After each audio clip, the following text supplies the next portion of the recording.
কিন্তু গোটেই দিশটোত চিন্তনীয় বিষয় এটা হৈছে পাকিস্তানী এংগল।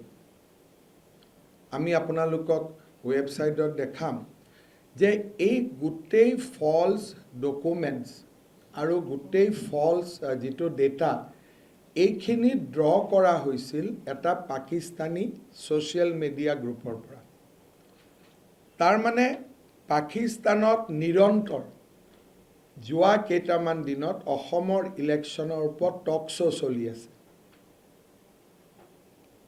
আৰু গোটেই যিখিনি ডেটা কালি তেওঁলোকে ফলছ এণ্ড ফেব্ৰিকেটেড কৰিছে এই গোটেইখিনি ডেটা এটা পাকিস্তানী ছ'চিয়েল মিডিয়া গ্ৰুপৰ পৰা লোৱা হৈছে।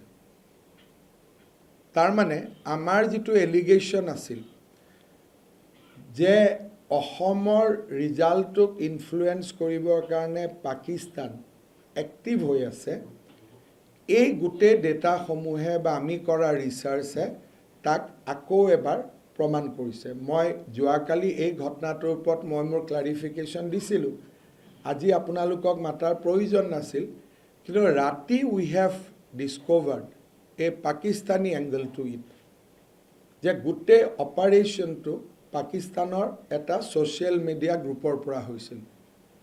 সেইকাৰণে মই ভাবিলোঁ যে আপোনালোকক কথাখিনি দেখুৱাই লওঁ ছ' ডেট আমি কোৱা কথাখিনি আপোনালোকে ইণ্ডিপেণ্ডেণ্টলি ভেৰিফাই কৰিব পাৰে।